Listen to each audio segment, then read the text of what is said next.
Assalamualaikum warahmatullahi wabarakatuh. Perkenalkan, nama saya Deviona Francisca Putri, NIM 2061125. Di sini saya akan mempresentasikan mengenai pengantar manajemen pemasaran retail. Dan poin yang akan saya bahas yang pertama yaitu pengertian retail, fungsi-fungsi retail, dan karakteristik retail dan jenis retail. Yang pertama, pengertian retail. Retail merupakan bisnis yang melibatkan penjualan barang atau jasa kepada konsumen dalam jumlah satuan atau eceran.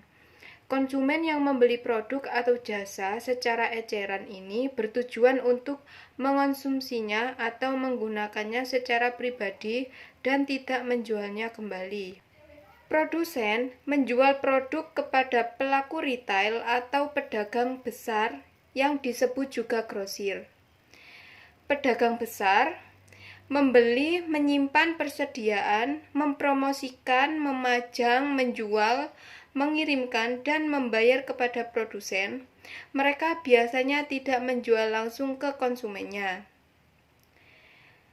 Retail menjalankan fungsi pembelian stocking, promosi, penjualan, pengiriman, dan pembiayaan kepada agen atau distributor, tetapi tidak memproduksi barang dan tidak melakukan penjualannya kepada retail lain.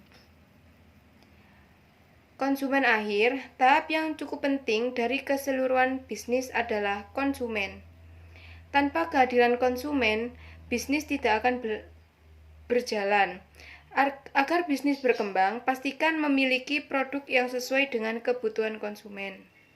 Fungsi-fungsi retail. Yang pertama, memecah. Memecah atau breaking bulk. Di sini berarti memecah beberapa ukuran produk menjadi lebih kecil yang akhirnya menguntungkan produsen dan konsumen. Yang kedua, menyediakan berbagai barang dan jasa. Konsumen akhir mempunyai kebutuhan yang berbeda-beda, sehingga ketersediaan barang dagangan dalam berbagai jenis, merek, ukuran dapat disediakan oleh retail. Dan yang ketiga, perusahaan penyimpan. Persediaan retail juga dapat berposisi sebagai perusahaan yang menyimpan stok atau persediaan dengan ukuran lebih kecil.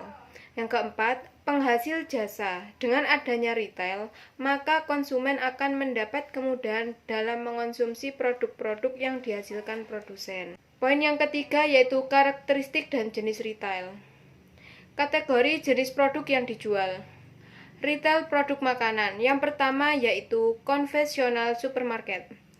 Toko swalayan tradisional yang melayani penjualan makanan, daging, serta produk-produk lainnya. Dan yang kedua, big box retailer, yaitu pada format big box retailer terdapat beberapa jenis supermarket, yaitu supercenter, hypermarket, dan warehouse. Retail produk umum atau general merchant retail. Yang pertama yaitu convenience store atau kebutuhan sehari-hari, atau toko kebutuhan sehari-hari, yaitu store yang memiliki variasi dan jenis produk yang terbatas. Dan kedua, general merchant retail.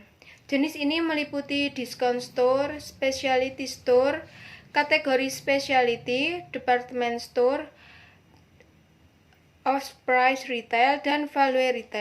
Discount store yaitu jenis retail yang menjual sejumlah besar variasi produk dengan harga murah. Specialty store, toko produk yang mengkhususkan diri pada jenis barang dagangannya tertentu. Kategori spesialis, toko diskon yang memiliki variasi produk yang lebih khusus tetapi memiliki macam produk yang lebih banyak. Department store, jenis retail yang menjual variasi produk yang luas dengan berbagai macam produk serta menggunakan beberapa staf seperti customer service dan tenaga sales. Off-price retailing menyediakan berbagai produk dengan merek berganti-ganti dan lebih ke arah fashion oriented. Yang terakhir, value retailing, toko diskon yang menjual berbagai jenis produk tingkat harga yang relatif murah. Yang kedua, pengelompokan berdasarkan sarana atau media yang digunakan oleh retail. Yang pertama yaitu penjualan melalui toko atau storytelling. Retail yang menggunakan toko untuk memasarkan produknya, melakukan aktivitas pendistribusian produk dari produsen kepada konsumen melalui retail. Yang kedua, penjualan tidak melalui toko atau non-store. Yang pertama yaitu electronic retailing. Bisnis retail yang menggunakan komunikasi dengan pelanggan dan penjualan produk melalui internet.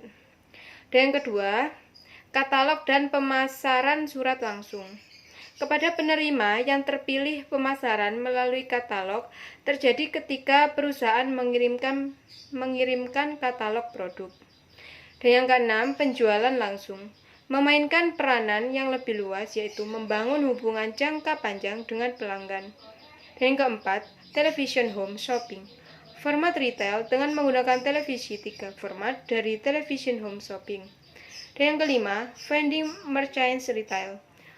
Format non-store yang menyimpan dagangannya atau jasa pada suatu mesin dan menyalurkan ke palang ketika palang memasukkan uang tunai dalam mesin.